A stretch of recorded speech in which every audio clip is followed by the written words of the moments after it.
Deep in the ocean, an orca pod is on the hunt. But these aren't your average orcas. These guys are organized. Marketing team, did you get those social media posts scheduled for the SEAL migration? Aye, Captain. We even have an automated notification for all pod managers when they go live. They use Monday.com to keep their teamwork sharp, their communication clear, and their goals in sight. Monday.com. For whatever you run, even orcas. Go to Monday.com to dive deeper.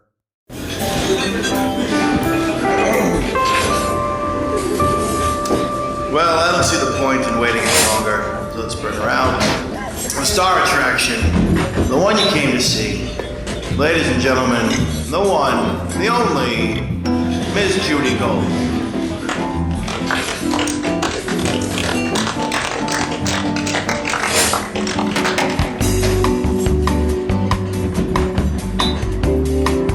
Good morning, afternoon, or evening, whenever you are listening to this podcast. Yeah. Anyway, welcome to Kill Me Now. This is a very special episode of Kill Me Now because I actually arrived here first on time. Both Hennessy and my guest were a little bit late, although my guest, who I adore, actually sent an email saying, I'm just pulling into Grand Central and I will be there very shortly. Hennessy, nothing at all. Can I, even though they haven't met me yet, Hennessy was late because Hennessy was helping me find how to get into the building. Okay, we got to go. Thank you for listening. Where's my bell? Thank you, everybody. Where's my bell? I don't have it today. Why? Look, can you explain to the listeners? No, There we go. No. Today's guest on Kill Me Now is actually a friend of more than two decades. Someone I admire on many levels. She's a mom. She's a wife. She's an incredible writer. I would say you never did stand up, did you? Very little. More of a satirist. But one of the, I hate Facebook. I hate Facecock.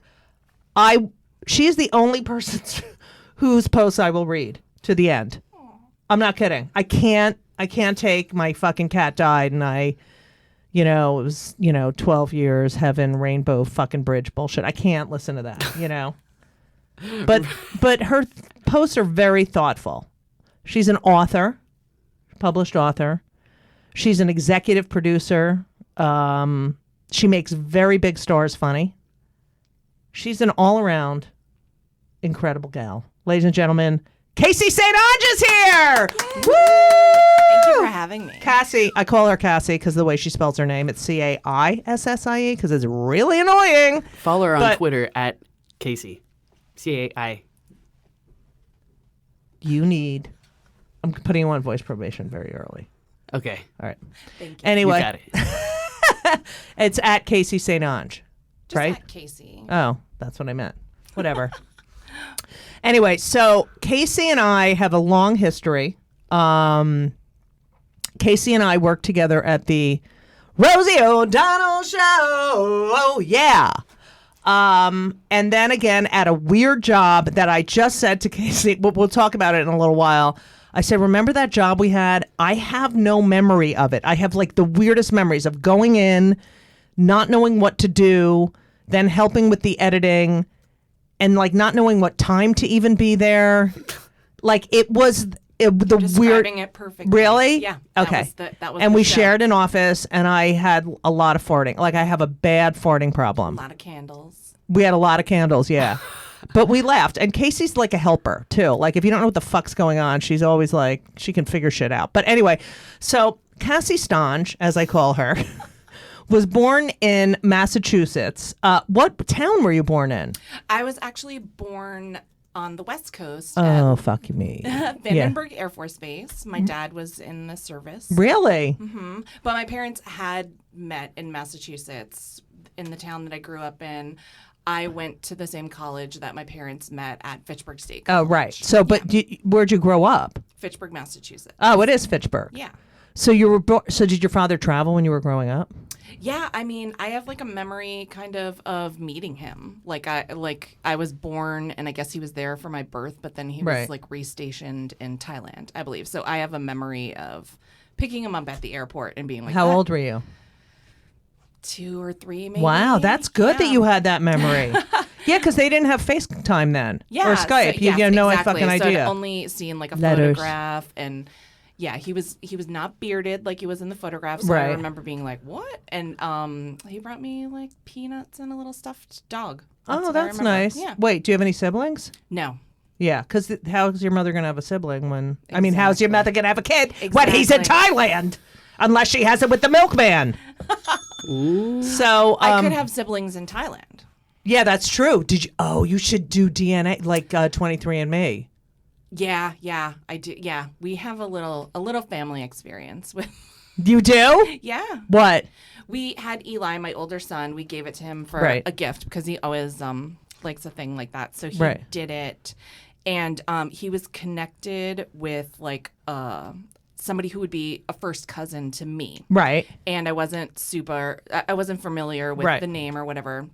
So of course I started combing that guy's profile, and then that like spilled over into stalking his Facebook profile. Right. And the information that we found out, and like this is like a lot of back of the napkin like algebra, is that I believe that this guy was the grandson of who my dad's real dad was, because it was kind of like a half a family secret. It's a secret that everybody knows, but nobody really says. Oh, that's very Jewish.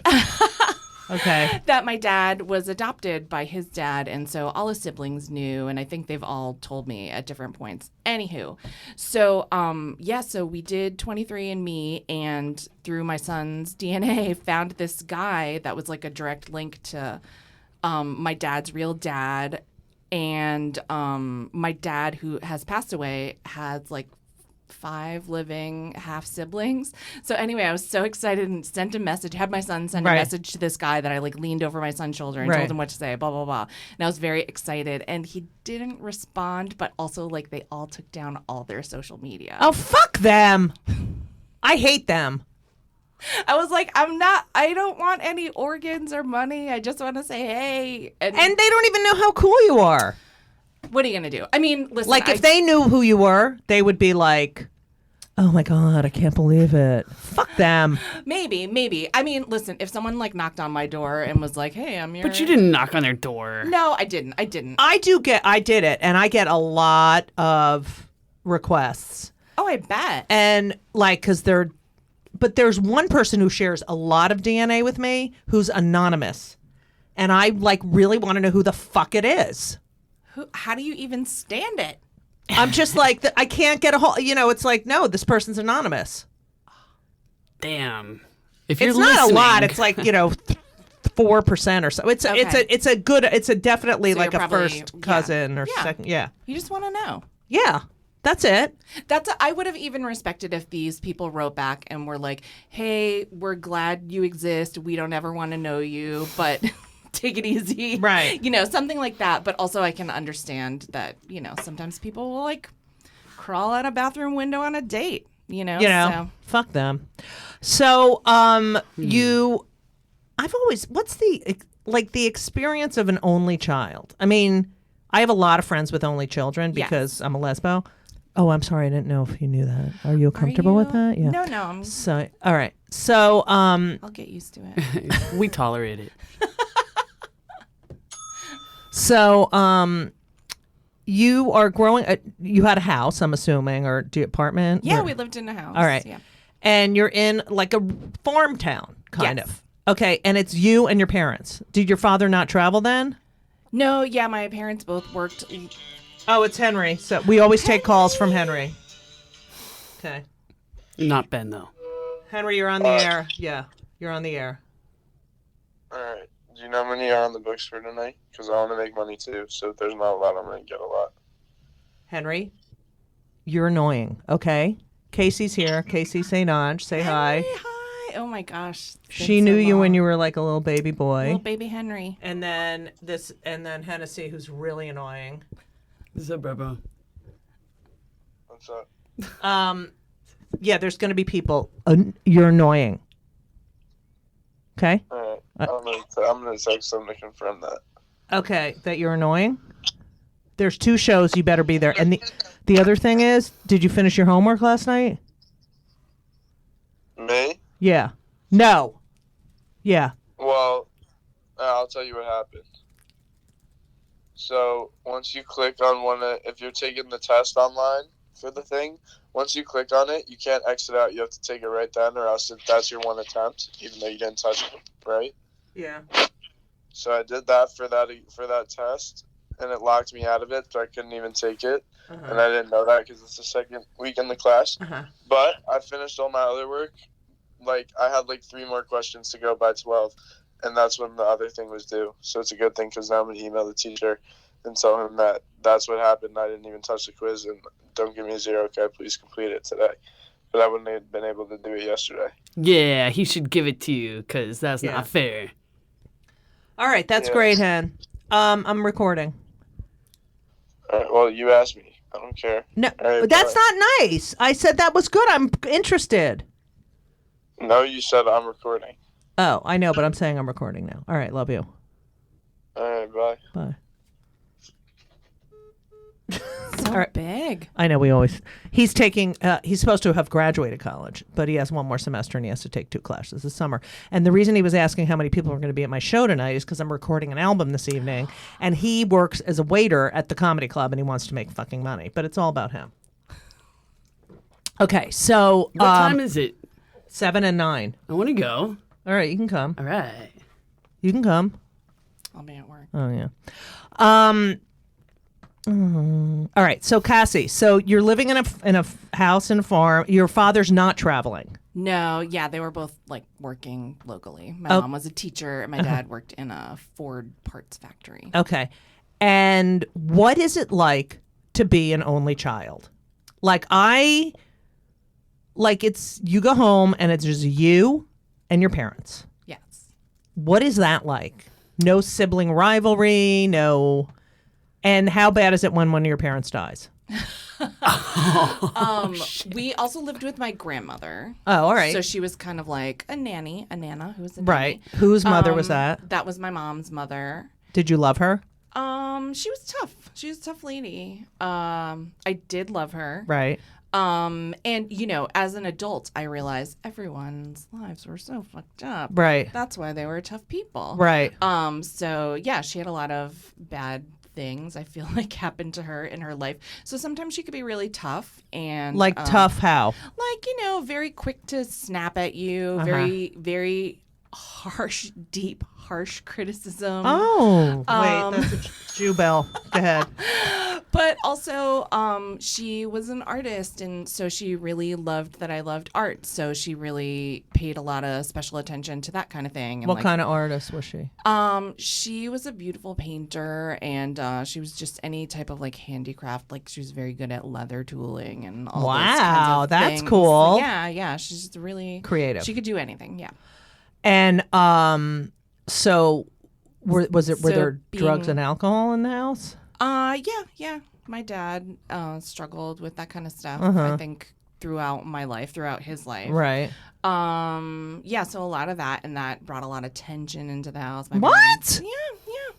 It wasn't as good as right as fun as. Do you think it would have been easier if you had a sibling to say, "Hey, Dad's drunk," or "He's acting like a fucking asshole," and Grandma's a bitch? And... Yeah, for sure. Because especially when my parents were divorcing, it was just me. You right. know? That's horrible. Yeah, that's hard. I have a friend who's the only child of divorced, and then you create triangles. Yes, yeah. So it's a lot of, and just no one to commiserate over. Right. And also, again, a lot of, with everyone, a lot of misplaced tension, and it always goes to the person that's there. Right. So had I had a sibling, I could have gotten maybe half the time off from the tense moments or whatever. So how old were you when they divorced? I think about 10 years old. Ooh, that's shit. Yeah. That's not good. Yeah. But did you have in my generation, divorce was oh my God, I can't believe, was it more common? Yeah, I mean, I think it was super common.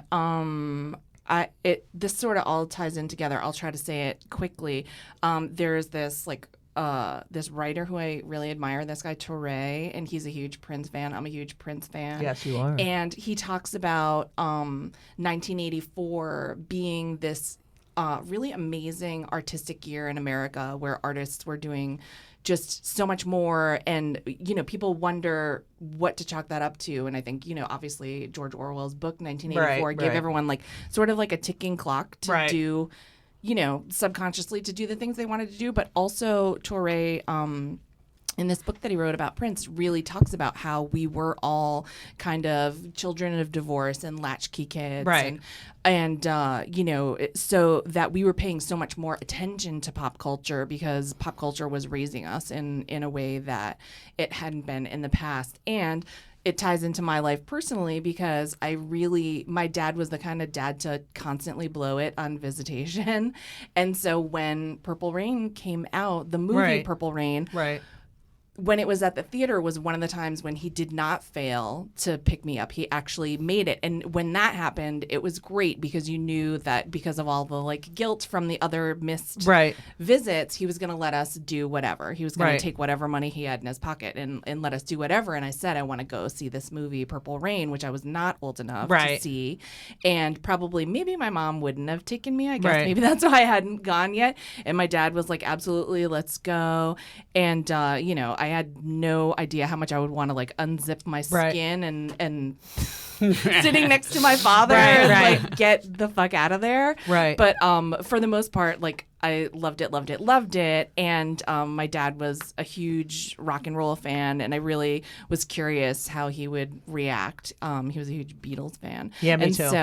So then at the end of the movie, like that last freeze frame that's so iconic that people think of when they think of the end of that movie, my dad just turned to me and said, wow, this kid is really talented. Thanks for introducing me to him. And I was like, I felt so cool and validated that like the thing that I thought was cool. My dad was like, he didn't say anything about him being creepy or wearing makeup or, dressing in a feminine way or like any of the sex stuff that was so cool but so awkward to watch with your parent. He just was like, this guy's like super talented. Like, so Prince is like a major positive force in your life. Yeah, I mean, since I was like 7, I think the first time I ever saw him on American Bandstand, I was like, that guy is like saving my life. Yeah, we had Prince and Bowie and especially the gays, and we were so closeted, but that people were expressing themselves, in this way. So he would miss Visitations. That fucking sucks.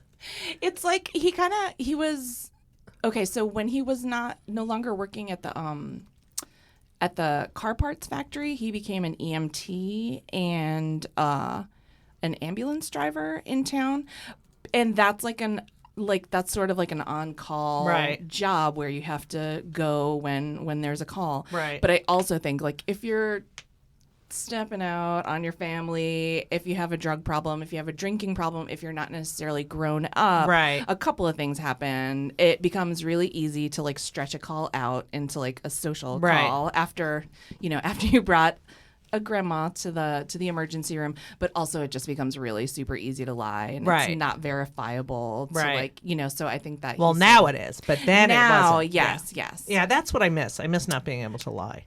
Yeah, and have another family. Harder to lie. I know. But you do a good job at it. Thank you so much. You're such an asshole.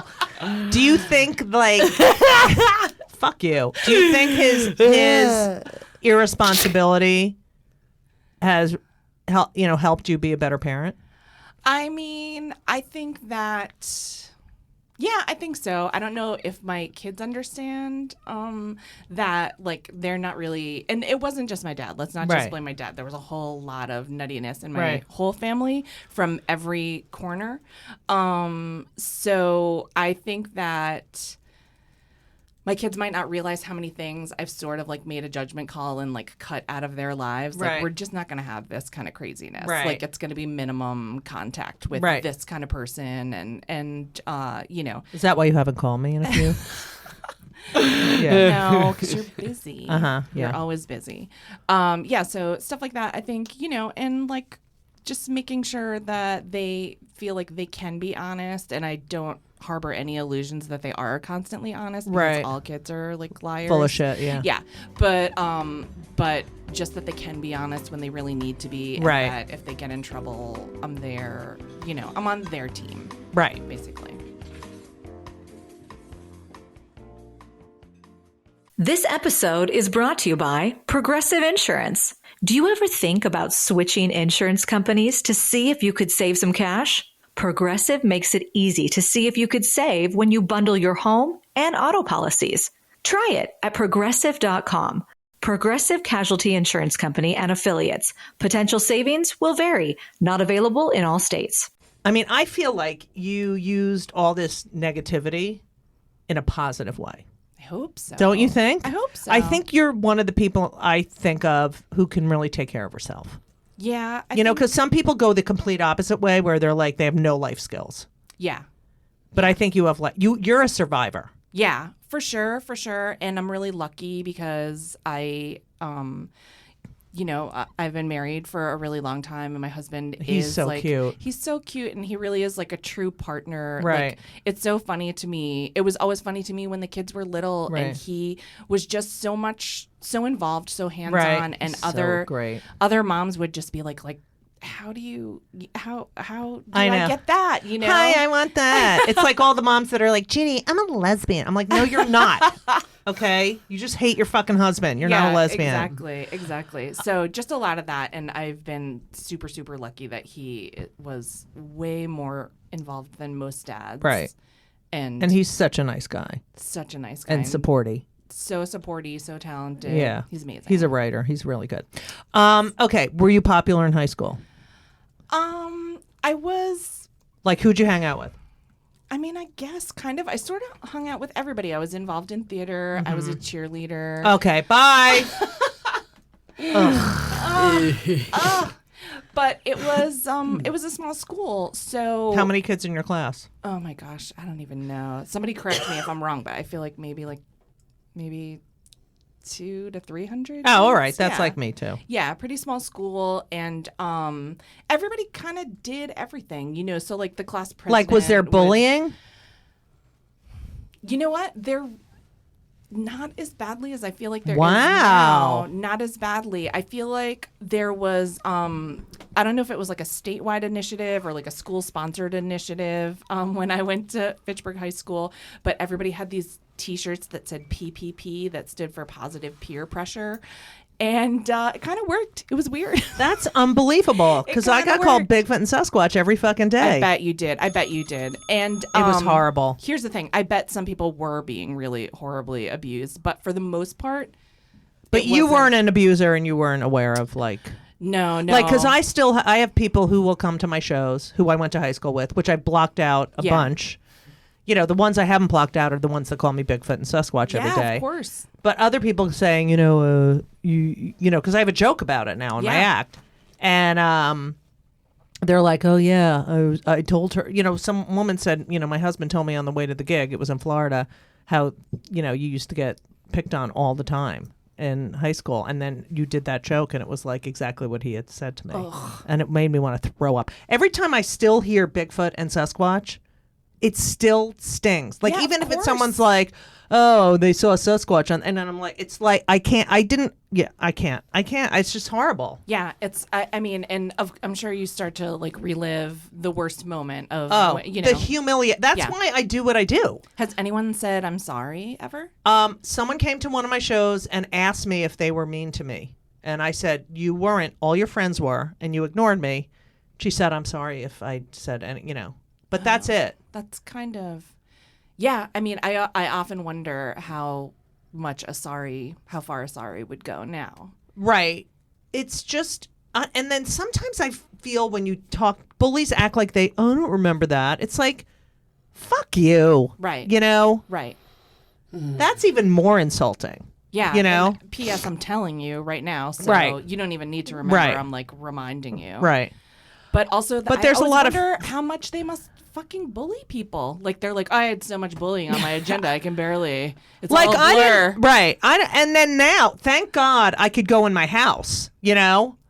But now it's all over the internet. That's why kids are so fucked up. Yeah. Yeah, it's weird. I noticed that There was a thing in my son's high school that was like some kind of messaging app. I don't want to name the app because I don't want to erroneously accuse. But it was like some kind of where like kids could, within their own area, like say like the school area, they could anonymously send a whole message to everyone that followed. Or something, right. And then everybody would just, it's like a graffiti wall, basically. And like, yeah, it was really weird. And of course there was like a national news story about how it had like taken my kid's school over. And I think one of the girls wrote an article for the New Yorker or whatever. But so I asked my kids like, oh, have you like, has anyone said anything mean about you on this app? And my younger son was like, no, nobody has said anything about me. And my older son was kind of like, yeah, people have said a couple things that I was like really a girl and that some other thing. And I was like, were you upset? And he was like, I don't care. Yeah. See, that's the thing. So it's weird where like that might have upset me. I don't know, to have someone say that I was like peed my pants or something. Right. They're like, okay. You know? Yeah, I love that. Like that they don't give a shit. Yeah. But I had it like every fucking minute. I was like, oh God, here we go. Like the minute I walked into the door, I couldn't be late to a class because they'd fucking yell Bigfoot. Right. You know, it was just fucking, it's like, oh my God, get a new act. Well, that's also very personal. You're a tall person. Right. And so that's like a, you know, making like a general. Anything that makes you stand out, you'll get made fun of. Right. But it was beyond. Yes. .com, of course. .edu. Yeah. It was like, it's shut the fuck up already. I had the luxury of being average. So there you go. Yeah. Okay. So you go to Fitchburg State College. Now, were there other colleges you wanted to go to? Oh my gosh, I wanted to go to any other college beside the college where my parents met. Okay. Well, I, of course, wanted to go to Emerson, and my parents wouldn't let me, and because I had to go to Rutgers, because it was $2,000 a semester. My brother went there, my sister went there, my father went there. Yeah, but so you went to Fitchburg State. Did you live at home? Yes. Oh my God, Caissie. No, that's not even the end of the story. Okay. I went to the college where my parents met in my hometown, where I lived at home. And guess who one of my fellow students was at the time? Who? My mom. Okay, I gotta vomit. No way! She went back to college? Returned to get her master's degree. In like social work.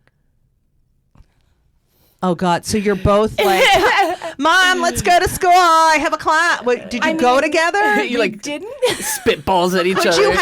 Could you have a social life with her on the fucking campus? I didn't. I worked full time evenings. What'd you work? Doing in what? In a nursing home, doing like the night shift in a nursing home. Oh my God! That I love you. My mother was in a nursing home and they fucking killed her. Yeah, go ahead. I often worried that I did kill Regency people, but in I Somerset. was never. Yeah. So New Jersey. So I. I hate them. Regency. Do not put your mother or father or anyone you love at Regency nursing home in Somerset, New Jersey. Bye now. Okay, go ahead. Yeah, so we were sort of Happy like, Father's Day.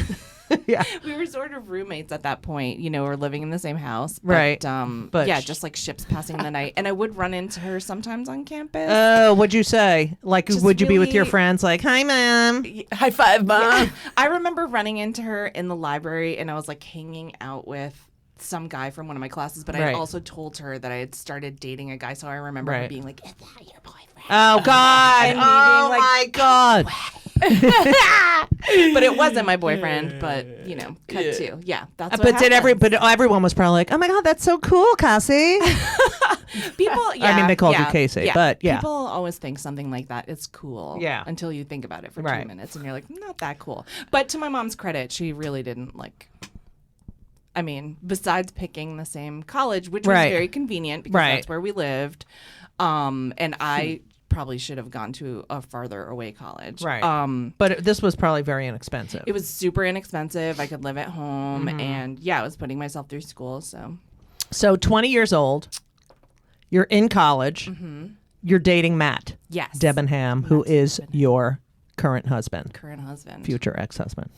No, Judy! Fingers crossed. And you're taking a class. Yes. What was the name of the class? Oh, we met actually Just like your parents? Yeah, exactly. Yes, oh my yes, God. oh my Good God. one, Hennessy. I'm going to give you that one. You. Yeah. Ding. Yeah, go ahead. You get a point for that? Nice. This is the Jew bell, but we're just using it for whatever we want because Hennessy didn't bring a bell. All right, go ahead. We were. There's no Jews in the story yet. Okay, go ahead. Did you have any Jewish friends in high school? One Jewish friend in high school. What was his? What was her name? His name was Adam. Did you go to his bar mitzvah? No, we met in high school post. Oh, okay. But his parents owned a jewelry store. Okay. A jewelry store? And then at Fitchburg, did one Jewish friend. At Fitchburg? Yes. What's name? Zimra Panitz. She lives in New York City. She's a librarian, like a fancy librarian. Wow, my sister wants to be a librarian. Go ahead. Oh, there you go. So we were both auditioning for the school radio station to be like radio hosts, and we were made. So we met through that process, and then we were made co-hosts on a show, which was a weird situation. Well, but that's wait. how we So met. were you attracted to him immediately? I was sort of like engaged to my high school boyfend who was that is so Fitchburg, Mass. I know. Yeah. It's so like gun rack. Yeah. Guns in the gun rack on his truck. Yeah, got it. But beyond that, like all the personality traits that you would expect to go along with that, like very controlling, right? Like kind of abusive guy. And so I met Matt, and we were like getting along fine, like a little rivalry, both trying to be the hosts of this radio show, which he was much better suited for, and I was much better as like an assistant. But then he just kind of said, like, listen, I like you. I'd love to take you out. Right. I can't guarantee that we would go out more than one time because maybe we won't like each other, but I think either way you'd be better off. That's how the first date? That was his pickup line. Oh my God. And were you like, oh, that's really a great proposal? But it was nice to have somebody, like all the gaslighting, all that stuff. Right. Validate being like, based on what I've heard, he's not a very good guy. Right. So like, you know, either way, like even if you wind up going to the movies with me one time and dying alone after, you'd be better off. Which was true. Where is he from? He is from Spencer, Massachusetts, which is like an hour away near Worcester. I'm sure you've performed. Oh yeah, Worcester.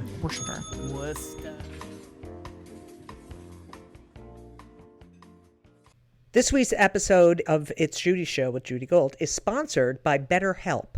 And if you know me, which I think you do because you're listening to my podcast right now, you know that I am a big advocate for therapy. I think it benefits everyone. I think there's so many people who need it, who don't partake. It is so important for your emotional health and well-being. Therapy is fantastic. It is in every stretch of the imagination. And if you're thinking of starting therapy, please do it. But please give BetterHelp a try. It is entirely online. It's designed to be convenient. It's flexible. It suits your schedule. You fill out a brief questionnaire to get matched with a licensed therapist, and you can switch therapists anytime for no additional charge. I have switched therapists in my life. I've had many, many therapists, and you know, sometimes it's not a great fit for you, but don't give up. Therapy is beneficial. You can learn about yourself, you can process, and just be emotionally healthy. I'm telling you, do it. BetterHelp is great because, you know, when I used to schlep to my therapist's office, it was so annoying. You have to do it, and you sit there and you wait, and then I'm telling you, doing it online is fantastic. And BetterHelp is amazing. I know a lot of people who've used it. So if you're thinking about therapy, go to BetterHelp.com. Let the gratitude flow. This is Gratitude Month, people. So you need to let the gratitude flow with BetterHelp. Visit BetterHelp.com/JudyGold, JudyGold, today, and you will get 10% off your first month. That's BetterHelp, HELP.com/JudyGold. You're welcome. You're 20 years old and you're taking class and you need to get an internship. Yes. And you get an internship at the Late Night with David Letterman. Yes. How did that come about? Because you know that is a coveted internship. Yeah, I mean, Matt was already in New York. He was working at Comedy Central, and so I knew I wanted to I knew I wanted to come. Who's headed by a Jew? Go ahead. Yeah, there you go. I knew I wanted to come to New York so that we could be together. So he was old. He's older than you. Yeah, he's a couple years older than I Okay. am. Did what was he doing at Comedy Central? He was in the publicity department. Okay. There you go. Where he worked with our friend Renee Koblenz from Rosie. Mm-hmm. So all Jew. connected. All and connected. her grandmother was also in the nursing home with my mother. The world is so small. And Rosie is a wannabe And her mother Jew. and her grandmother was the most positive, amazing woman. And was really good to my mother, but she died before my mother did. Okay, go Sorry ahead. to hear that. Yeah, so Matt was doing publicity. She was at 100. Comedy Central. Yeah. And and his boss had already. Had he mentioned me since he was working at Comedy Central? He probably mentioned you a lot. Now that I'm thinking oh God, about it. I love that Judy Gold. Yeah, I'm All sure right. he watched tapes kidding. of you.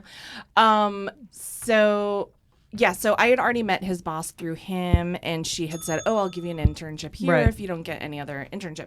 So I just applied everywhere in New York, and happened to get a call from Late Show and get called in. Well, it was late night at the time, so to get called in for an interview, I think really before anyone else even called me back. So they And this weren't was messing around. this wasn't, just so you know, because Letterman has had many shows.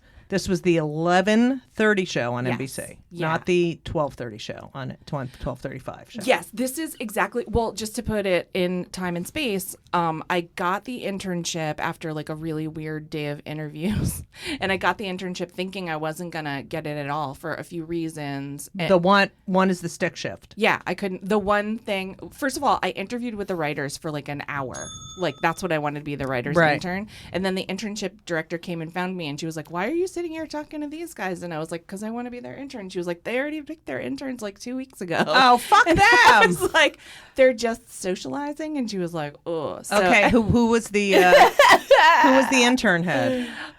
Susan Schreier. Go There ahead. you go. So I'm just assuming. Go ahead. Yeah. I think it's a safe assumption. So then she was like, well, let me try to bring you around to other departments. And then so a lot of departments already had their interns. And I was like, oh, gosh, I made this trip probably for nothing. And then she was like, well, the Dave's office needs an intern. So so I went and met with Dave's executive assistant, Lori Diamond. Then Dave came out and to meet me and say hello. And he just said, can you drive a stick shift? And I said, no, I can't drive a stick shift. And he was Right. like, that's really the only thing that my intern absolutely has to know how to do. So it's been nice meeting you, whatever, Right. blah, blah, blah. So I And went, why did you have to drive a stick shift? Yeah, 'cause because Dave would, had like, it- pull his car up to Right. the office and go straight up in the elevator, and then you would take his car and put gas in it and then bring it back to the garage and park it for him. That's important to do in show business. Yeah, it's like a valet. Yeah. Like a New York. Like you need that. Valet You know, system. you should get college credit for putting gas in someone's car. For sure, for sure.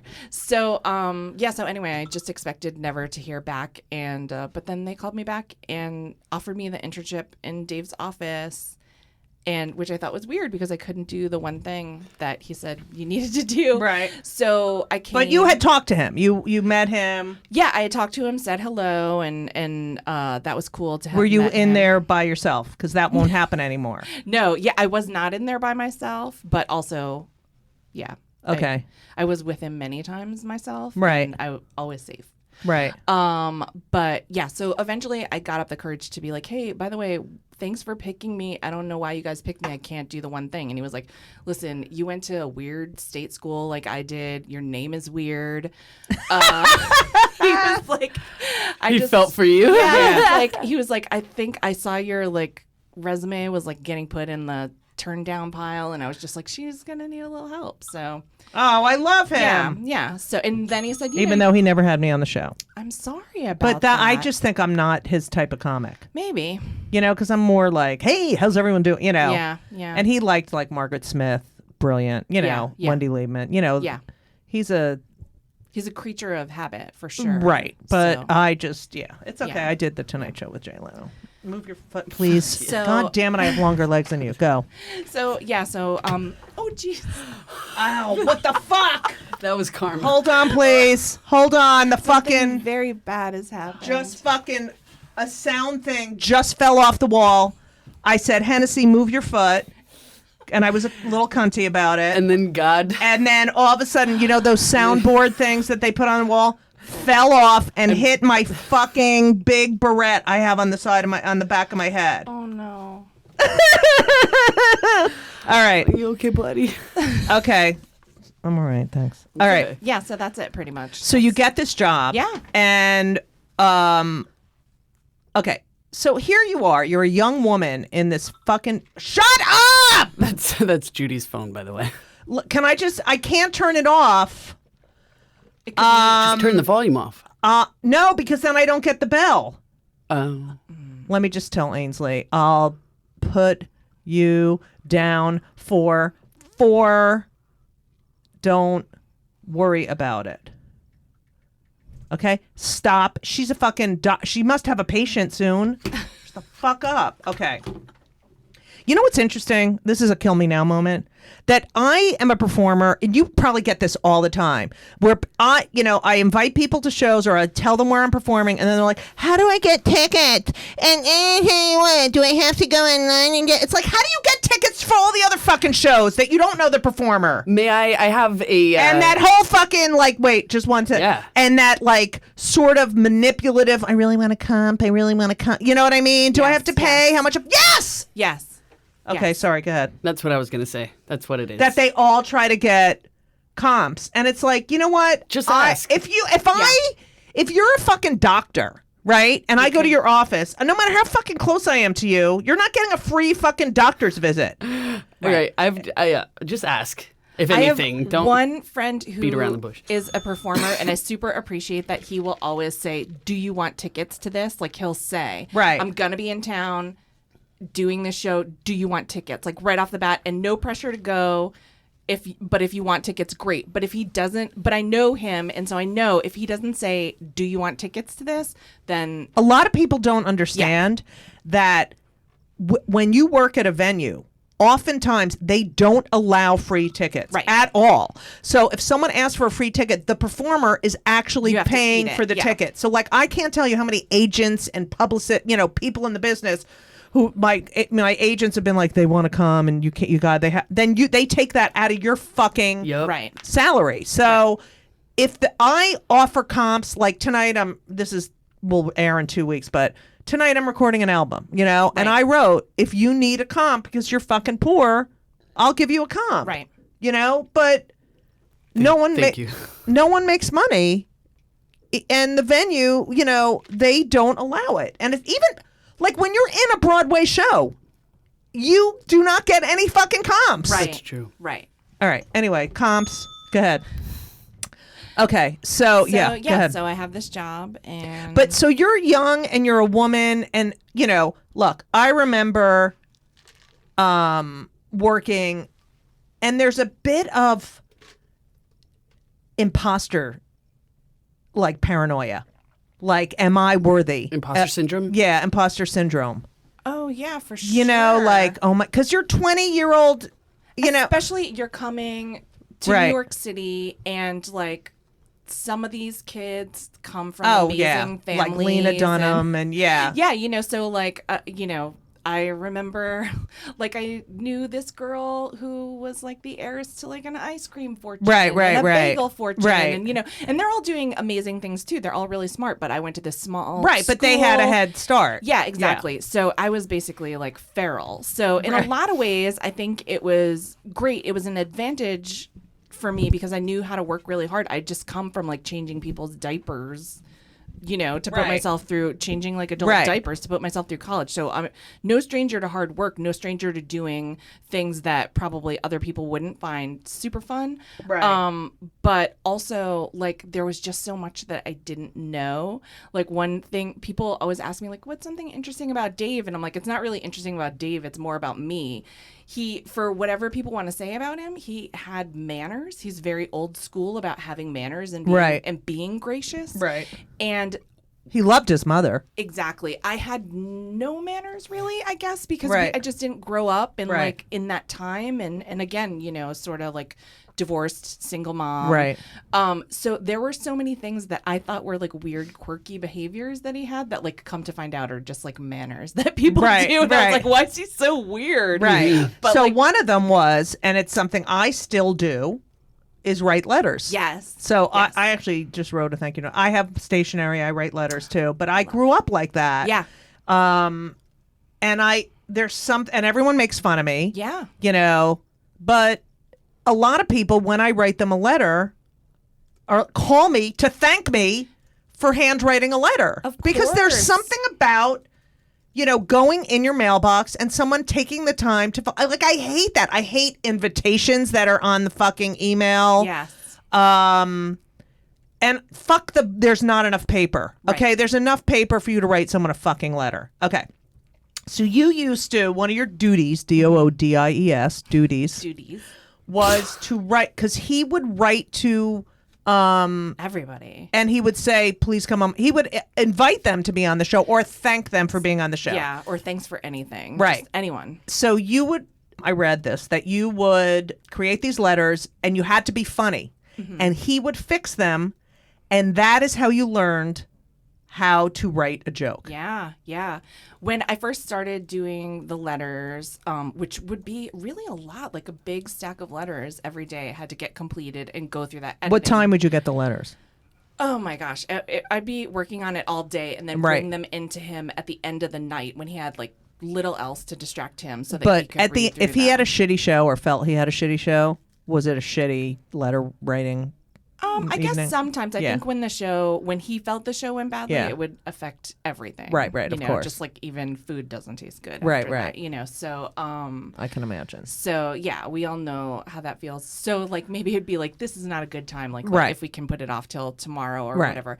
But it really was good. Like he really would get out a red pen and make corrections and really like I don't know if they even offer an MFA program in comedy anywhere, but this was like an MFA program. Right. Like just this guy who's like a legend and one of the best at what he did, and especially super popular at the time, just taking the time to tell me, okay, I see what you're trying to do here, but you're telegraphing what your punchline's going to be, so it's more effective if you don't. Right. You don't give it up in the beginning. Yeah. And this is Very what you important. did here. It's the rule of three. It Right. always works better Yes. than two examples, and just everything I know about how to write a joke is from those years. Any examples you remember?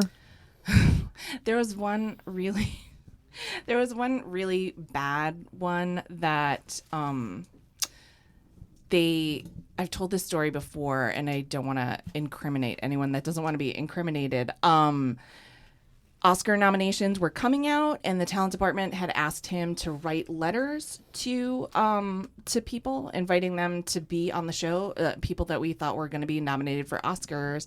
And we were going through the list and, banging out these letters. And I said, okay, we need to do one for Nicolas Cage.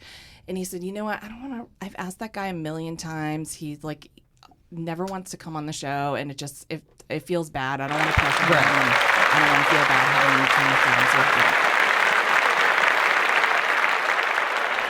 me. Caissie St will be back next week for part 2 on Kill Me Now.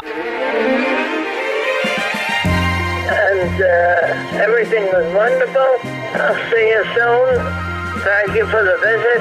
So long.